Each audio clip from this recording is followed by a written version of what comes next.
Hello, Lisa here. Welcome to Walking the Self-Worth Path, a series where I share with you my favorite tarot and witchy tools, techniques, and rituals to support your journey to an empowered life.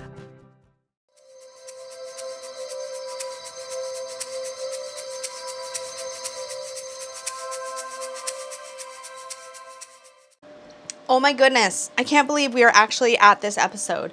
When I planned out the Walking the Self-Worth Path series, I can't even get it out of my mouth. I'm so excited.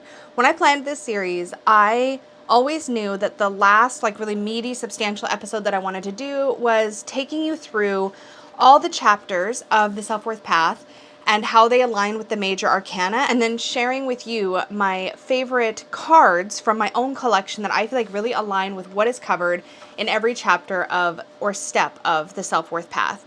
So I am super, super stoked to get into this. I'm going to have a lot to say. I've got a lot of decks nearby. So let's get into it. Now, if you don't already know or you haven't encountered this information yet, I was influenced by Tarot's Major Arcana when I was planning out the chapters of the Self-Worth Path. So every single step of the Self-Worth Path, there are 21 steps, aligns with the Major Arcana card, at least in my mind. And I'm going to sort of take you into my mind and share with you the cards that I think best illustrate the concepts we cover in every single step. So, oh my gosh, this took me a while. I had to pull out, I tried not to duplicate. I do have one deck that is in two spots, but everywhere else we have an individual deck for every single card.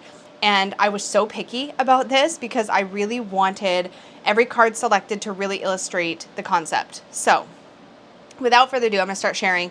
One last disclaimer, I do have my air conditioner running in the back, so you may have a little bit of white noise. Sorry, it's summer, it's a little warm, and after our heat wave recently, I'm just extra picky about temperature now, so yeah, there'll be a little noise, but hopefully it won't be too terribly distracting.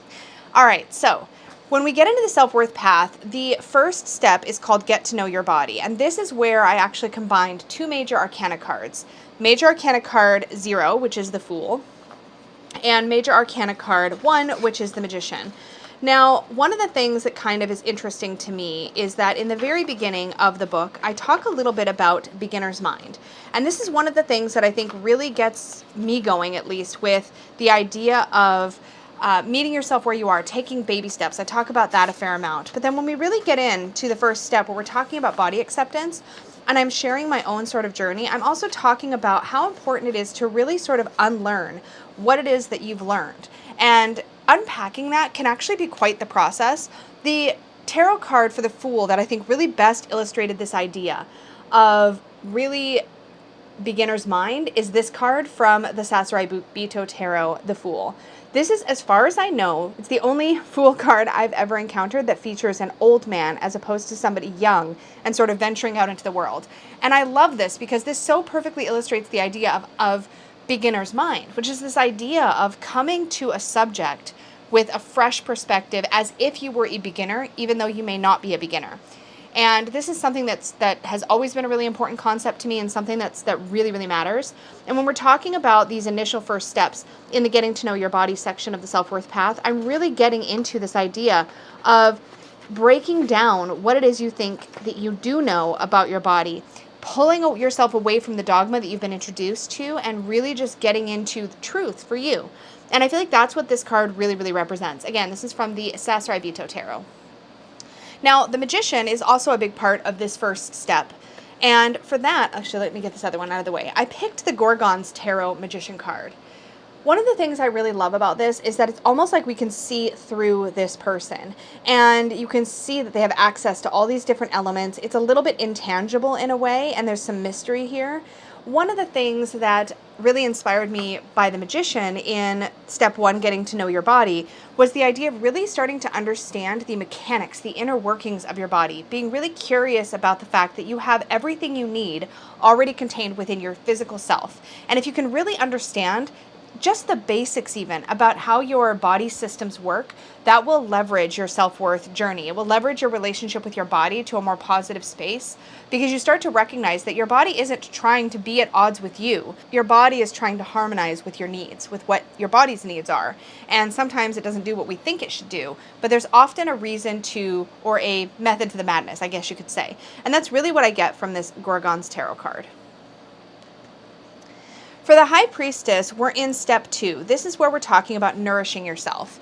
And this is really the step where we're talking about intuitive eating, where I'm talking or sharing with you guys about intuitive eating. And the High Priestess for me is always about intuition. But what I really love about the Light Seers Tarot High Priestess is that I feel like she really illustrates this idea of closing your eyes off to external stimuli a bit and really tuning in. What is it that you feel, think, hear? And with intuitive eating, a lot of what we're tapping into is this idea of really recognizing the sensation of eating. We're recognizing the sensation of what we're putting into our body. We're noticing the taste, the smell. We're noticing when we're hungry. We're noticing when we're full. But that only happens when we're mindful and present and we're really tuned in. And this particular High Priestess from the Light Seers Tarot really feels to me to be very tuned in. She seems focused. She seems like she's receiving that sort of download of information. And that's really what I wanted to see in a High Priestess to illustrate step 2, which is all about that intuitive eating process. So the third step in the self-worth path is moving for the fun of it. And this is about joyful, pleasurable movement. And it was immediately clear to me which Major Arcana card from my collection that I would pull for this. And I pulled our Empress card from the Sasarai Bito Tarot. This is a pretty sensual image. And what I love about it is it's clearly somebody who is physically in touch with sensation and is finding pleasure in that sensation. It is a little bit on the erotic side, I suppose, but it's mostly, to me, capturing that idea of being able to physically enjoy what it is that you're doing. And that was what I wanted to find. Most Empress cards that I see artistically more depict the sort of mothering energy. But what I wanted for this was to really tap into that sort of sensuality of the Empress, that ability to really connect to the physical self.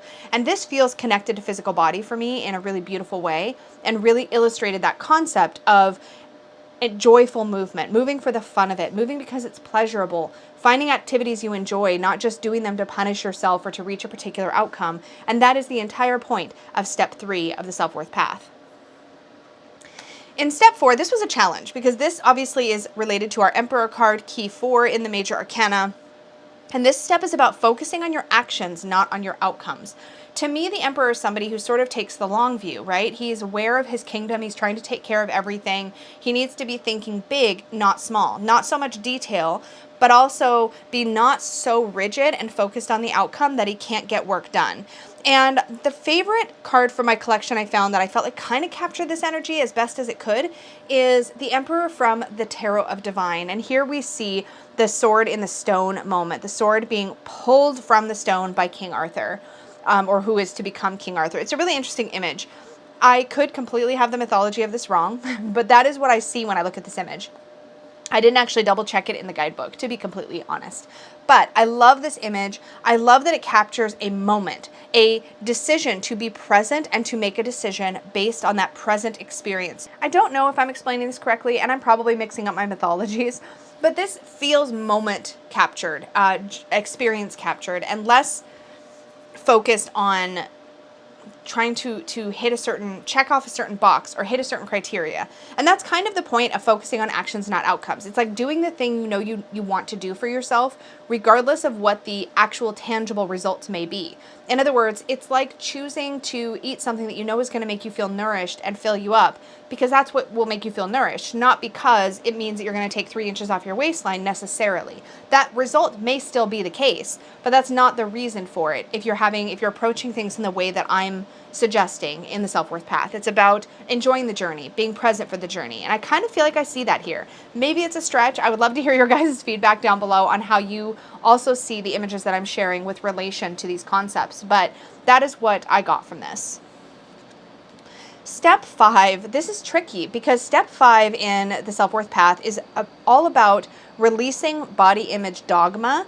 And this whole chapter really was inspired by the Hierophant energy. The Hierophant card, in its shadowier aspect, can really point to the things we do because that's how they've always been done, the things that we do because it's dogmatic, because other people or perhaps even people we view as authorities or religious figures have told us it should be done. It's the red tape that we have to kind of work through. And when it comes to your relationship with your body, I'm pretty passionate about the fact that most of us are socialized from a very young age to see that a particular body type and size is the ideal, and really unmaking that idea in your own mind, really untangling it and removing yourself from it as much as possible is a huge part of this step on the self-worth path. It's about recognizing that just because that is how you were socialized does not mean that that is the truth.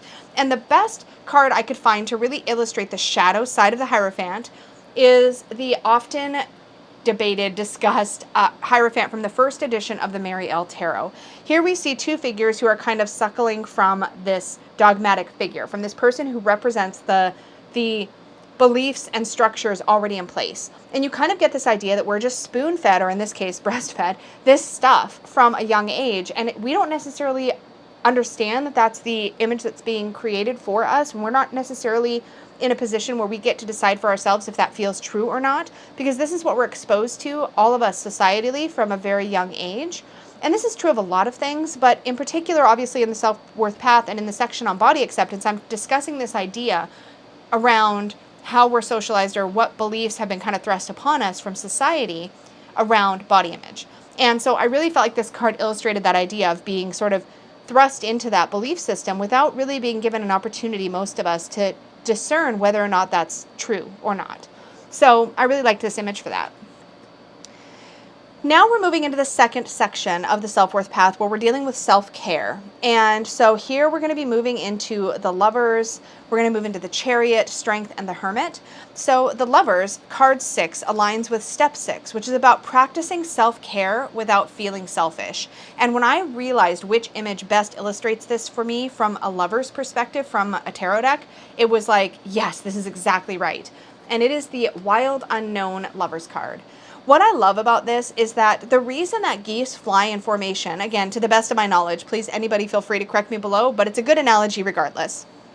They fly in formation to support the best possible combination of like wind resistance and mechanics, so that none of the geese have to put in too much effort. And as I understand it, the reason that they do that, like, so whoever's in front or behind or above or below, it changes what effort is required by the people around them.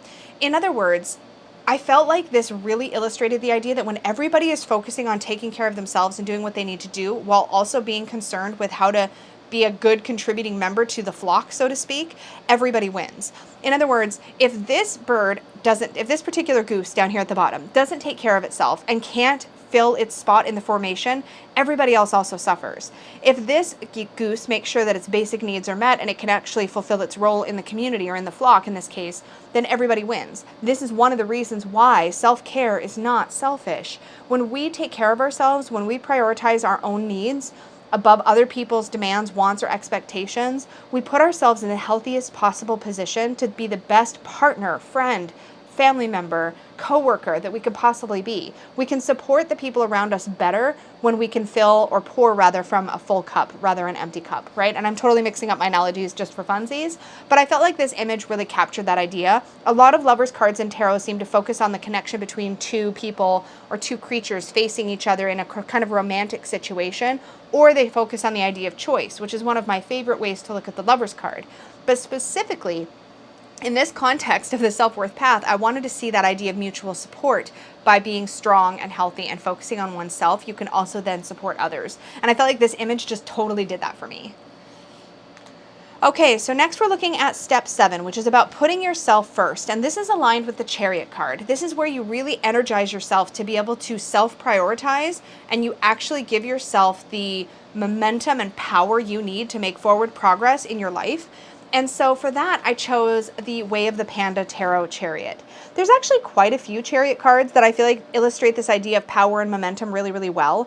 What I liked about this is that there's no other creatures that the charioteer is driving forward or is managing. Instead, it's very self-focused. This particular charioteer, our charioteer Panda, is riding his motorcycle, and as he is focused on what he needs to do for himself, the motorcycle grows wings, right? And that's kind of, I feel like, a really beautiful illustration for when we self-prioritize. Again, similar to the Lovers card, when we self-prioritize, we suddenly open up vast opportunities to live our best life, to to make the best decisions, not only for ourselves, but for others. And I felt like this idea of self-prioritization just comes through so well in this particular image.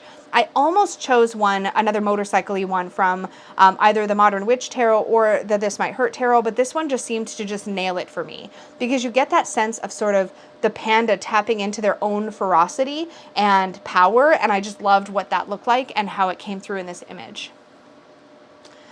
So next up, we're into strength, and strength is aligned with step number 8 on the self-worth path, which is about building your survival mode self-care toolkit.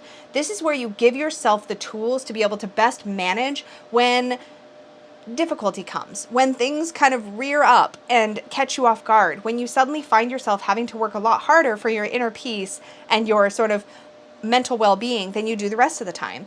I had to pick my favorite strength card of all time for this, and that is the Mons Tarot's strength card.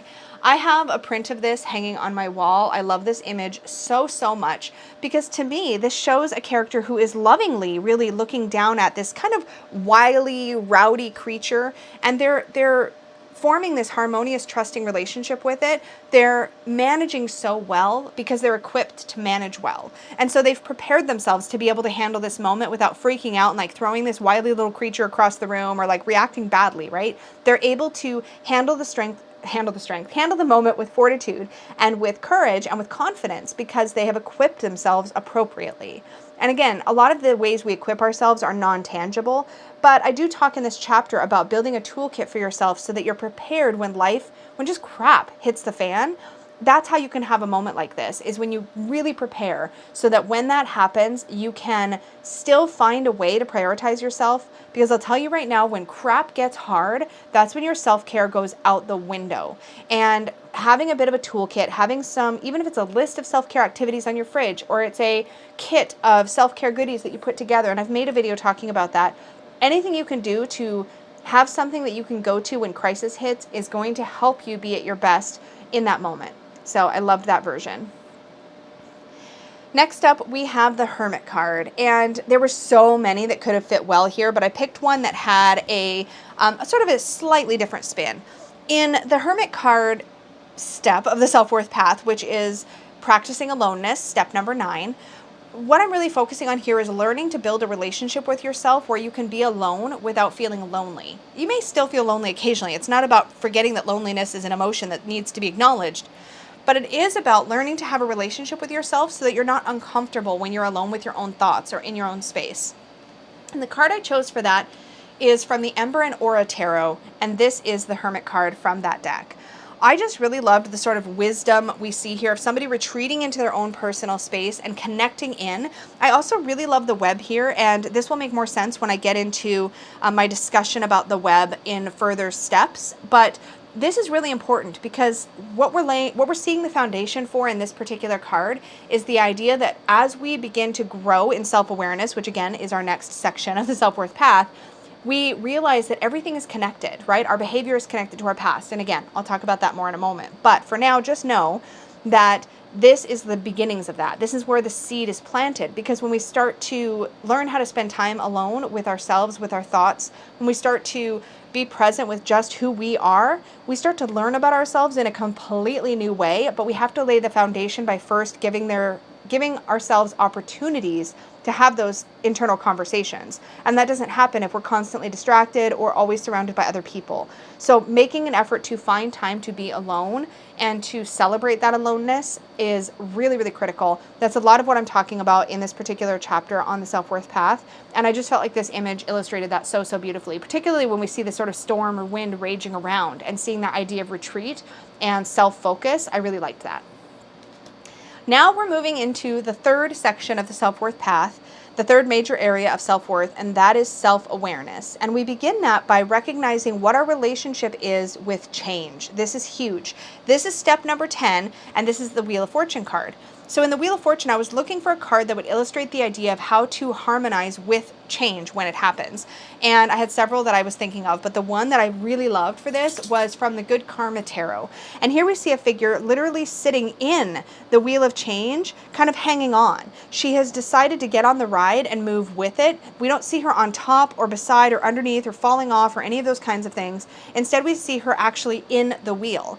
And that was what I wanted to see, somebody who had harmonized with change. And that's one of the things we really talk about in the section Accept Change in the Self-Worth Path, because what we're talking about in there is recognizing that change is a necessity, it is an inevitability, and those of us that really struggle with change might find that we're bumping up against our shadows and against really tricky stuff often. Often those of us that have low self-esteem or have had a really low confidence or low sense of self-worth in our past or even our present really struggle with feeling like we need to be in control of our environments, or we really struggle with change. So that's what we're looking at here, is our relationship with change. I loved this. If we see the wheel as just the wheel of change and we see this figure on it, I think it really beautifully illustrates what we explore in this section. Next up is step number 11, understand yourself. And remember that web that I alluded to earlier or was talking about earlier? That's what's really being discussed in this particular chapter.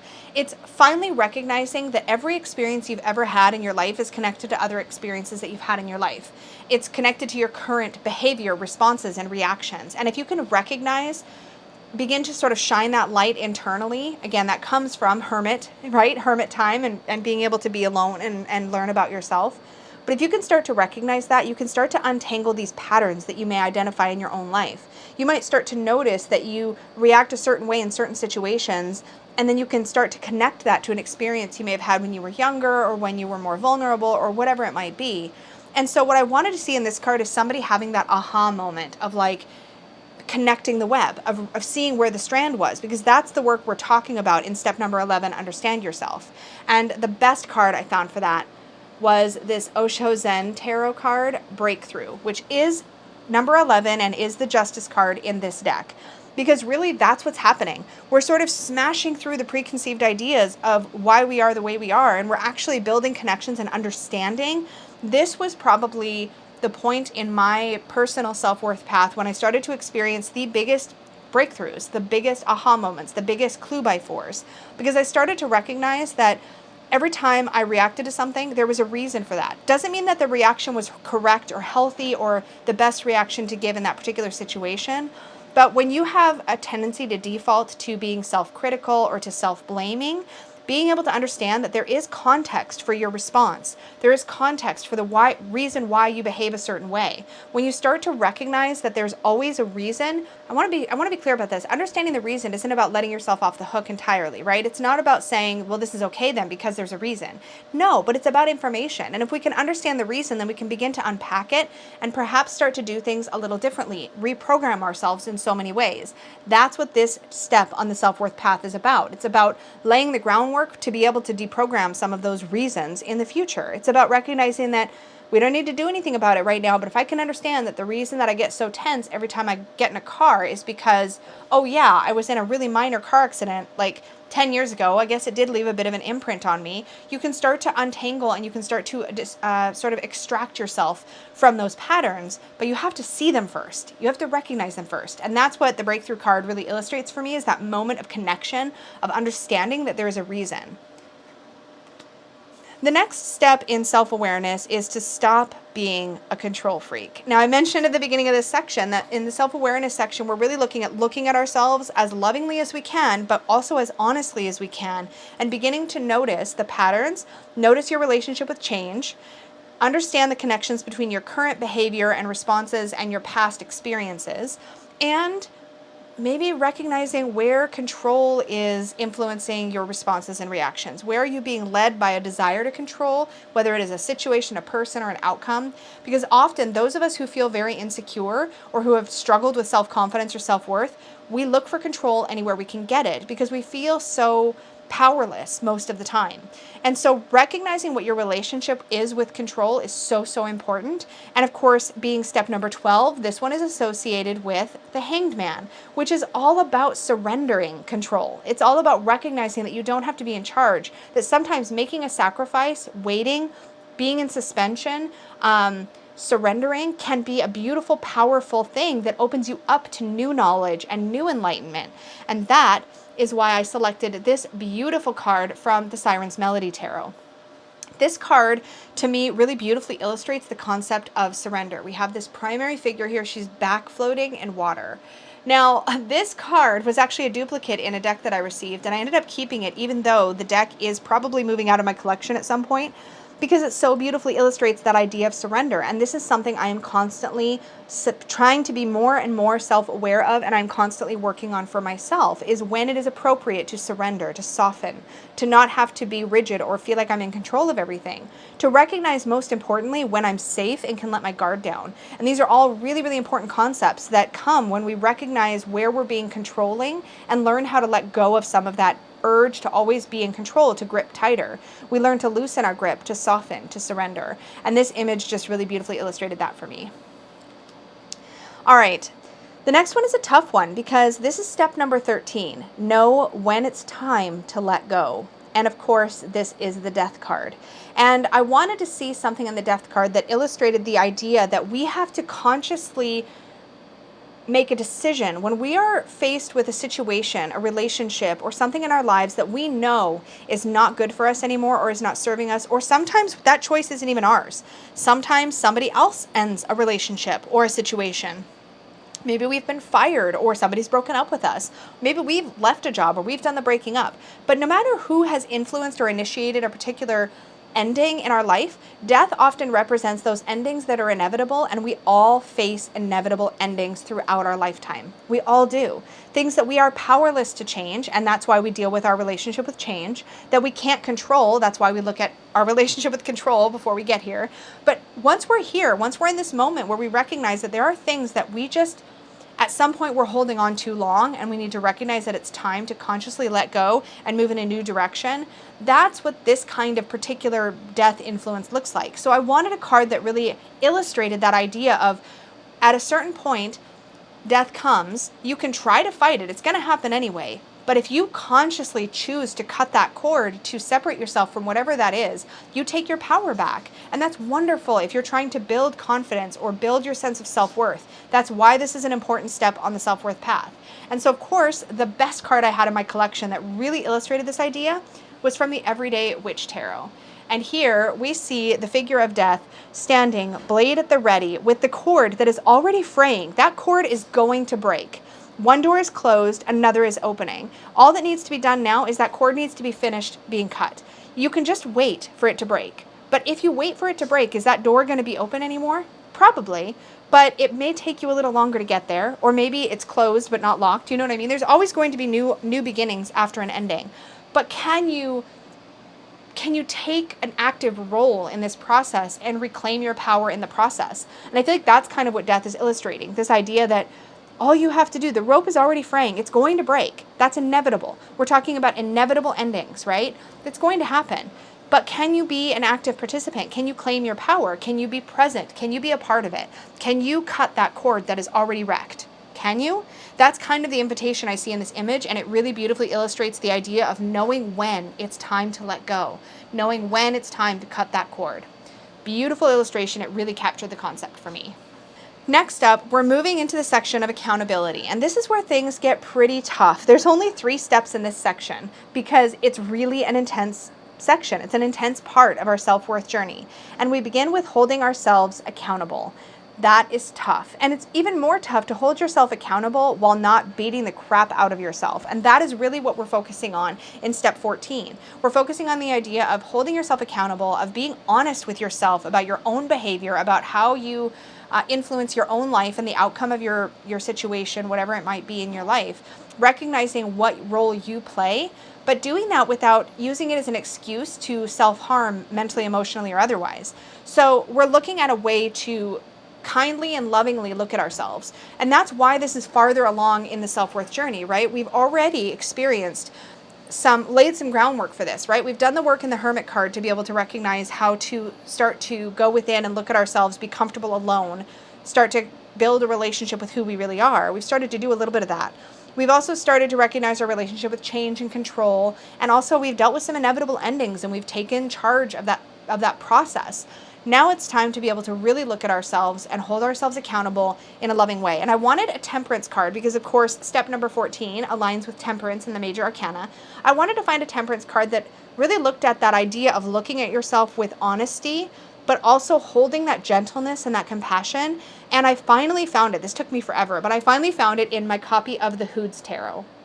Here we have our angel not pouring water into wine, but rather looking at her own reflection and gently pouring water into that reflection. And it gave me that idea of sort of looking at yourself, but also offering yourself grace and compassion in that process. I just thought that was the perfect illustration for this idea of looking at yourself, but doing it with grace and with compassion. Because what you're trying to do here is really hold yourself accountable, recognize what needs to change, and start to be sort of ready yourself for that change, because that real freeing yourself actually needs to come in the next step.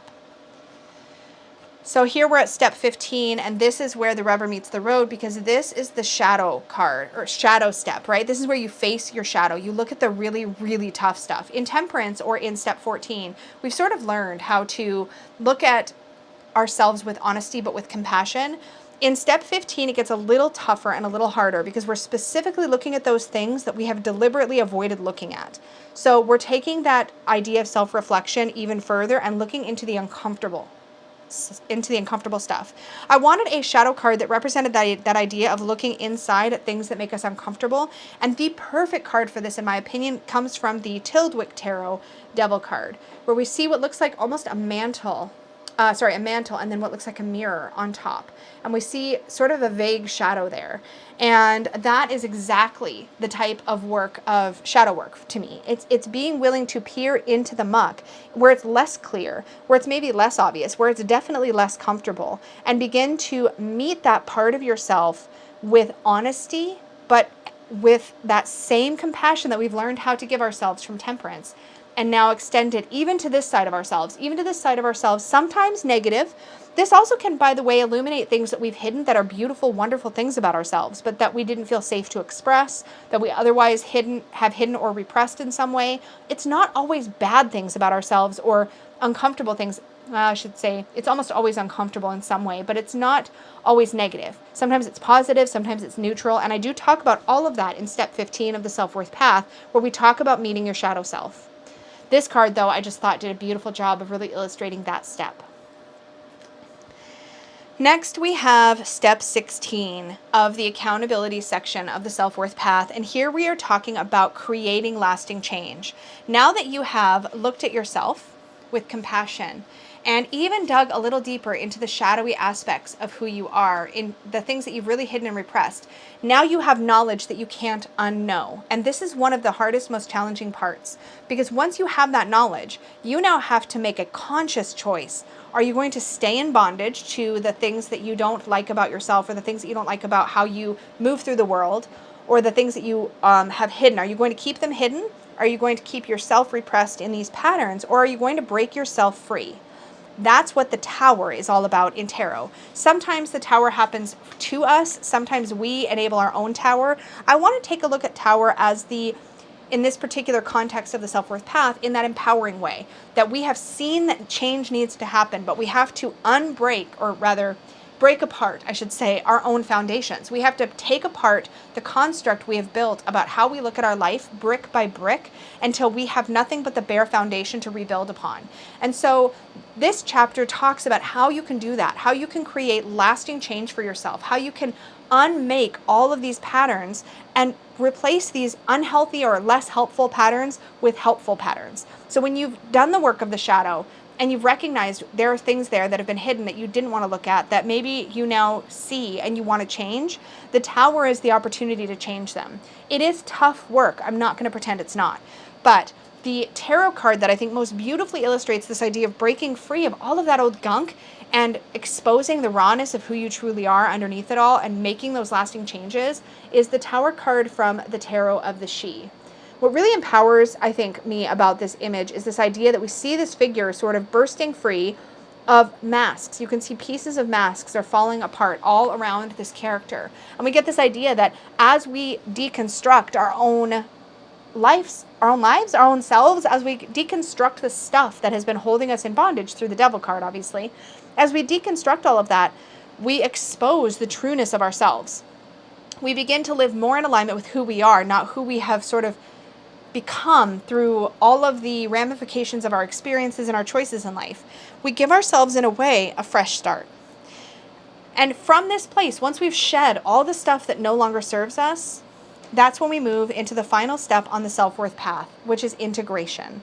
In integration, we begin to take all of the work that we've done in all of the previous steps, and we put them all together. We begin to spiral outward from this inward-focused journey and be different with the people around us, and we be different with how we move through the world, because now we've integrated new knowledge, and we take that new knowledge and we change how we interact with everyone around us. And we begin with getting naked, step 17, which is inspired by the star card, the idea of getting vulnerable. This is when it's time for us to expose ourselves. And we see that process really starting in this particular tower card, the deconstruction of those external layers. And then in the star card, I love this one from the Rainbow Heart Tarot. It's so, so beautiful. And I love that her hair looks like it's made of the same color as the stars. You get this idea of starlight. You get this idea of being fully exposed, of being raw, of being vulnerable, of not needing to constantly shield and protect yourself all the time. It was normal for me anyway, when I got to this part of the self-worth path for myself.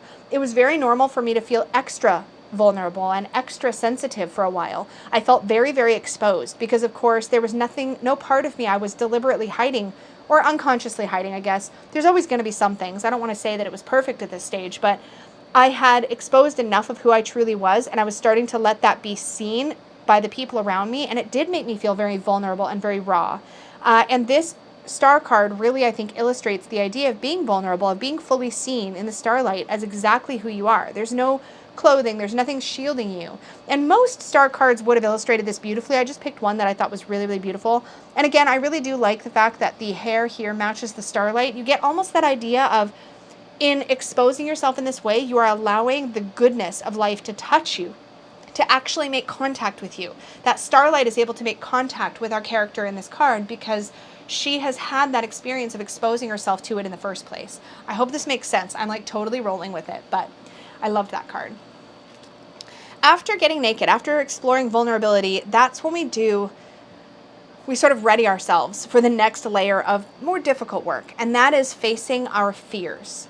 In the facing your fears step number 18, that is aligned with the moon card in tarot. Oftentimes the moon card is about recognizing that things feel uncertain or they feel a little scary, but walking forward anyways, walking the path anyway. And I really felt that in the moon card from the Elemental Power Tarot.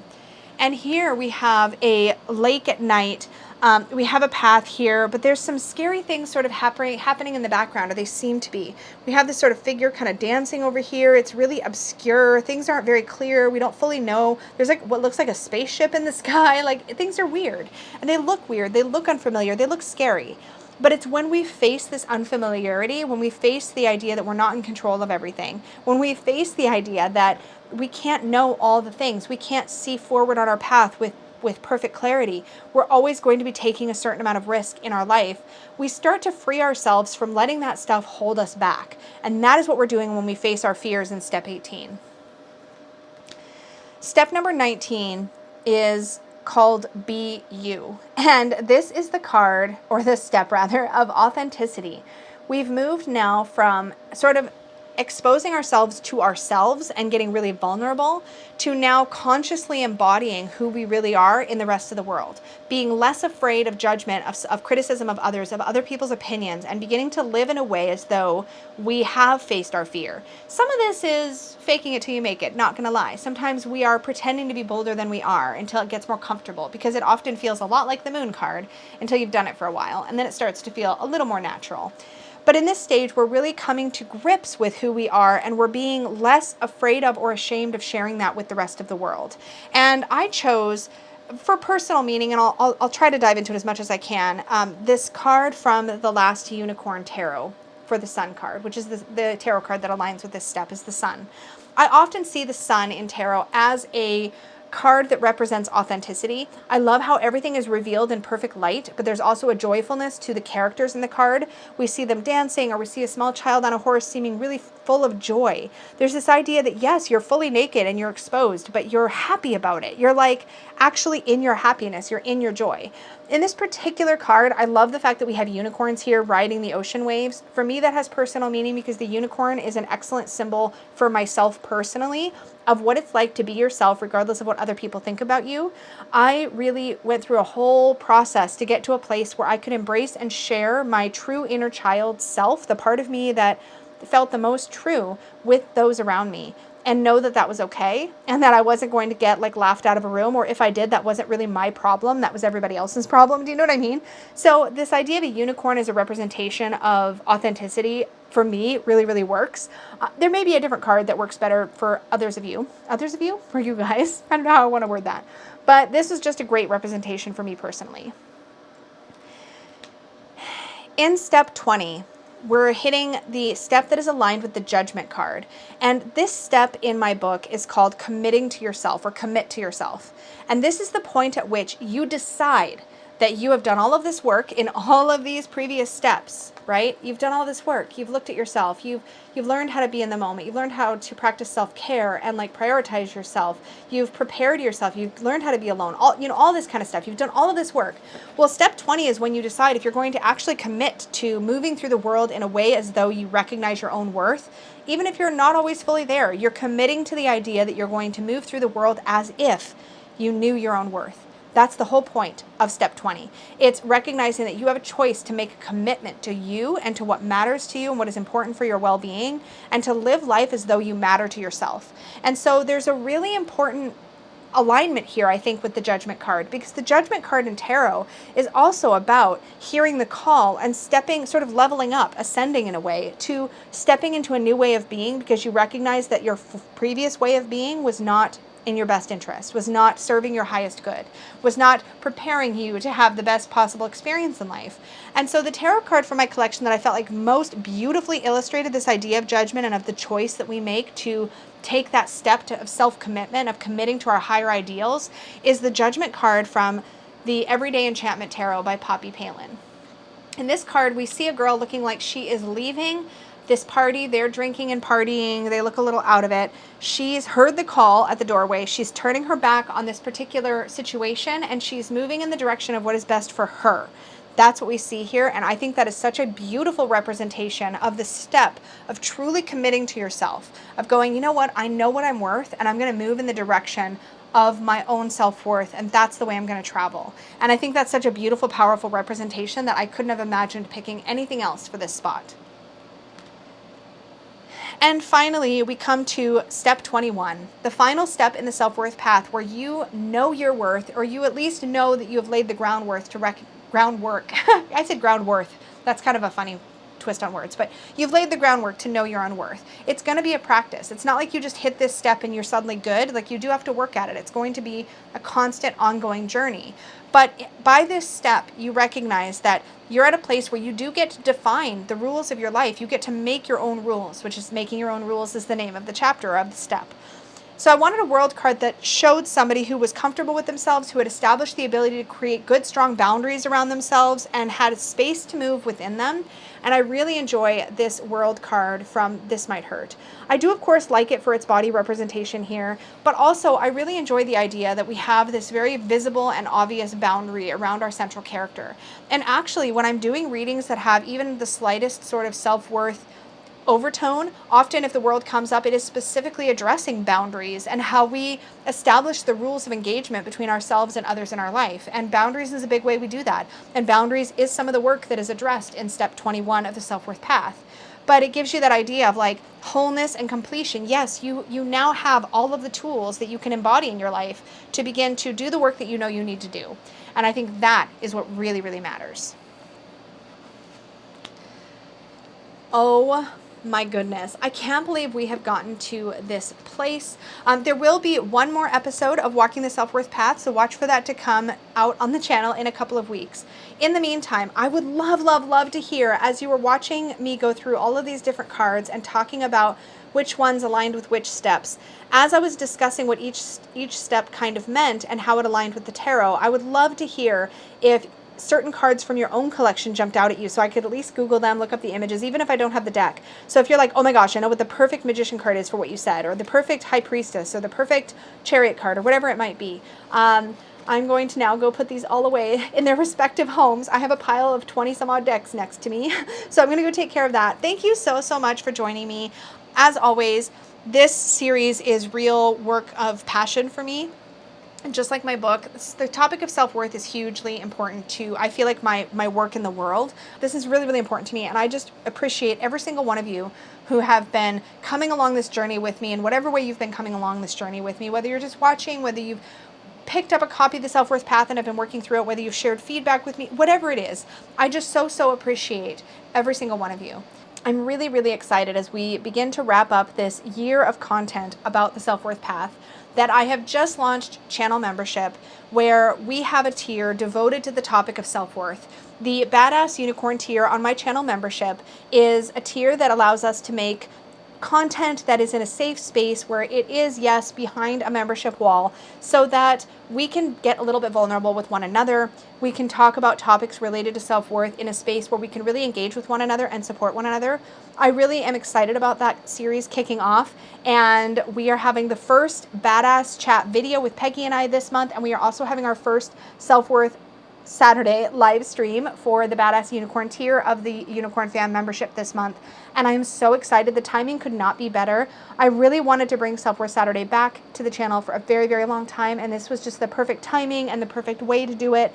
And I'm just really over the moon excited for it. So if you're curious about that, you can learn more by clicking the join button in the on YouTube down below, or I also have a link in the description box. I know some iPhone users have been having trouble even seeing the join button, so you may have to navigate to a computer or click the provided link in the description box if you can't see the join button. But regardless, I'm just excited to share this all with you. Thank you so much for hanging out with me. Please do remember to click the like button if you enjoyed this video or you found value in it. Subscribe if you're new here, and don't forget to click the little notification bell so you're notified of all my future videos.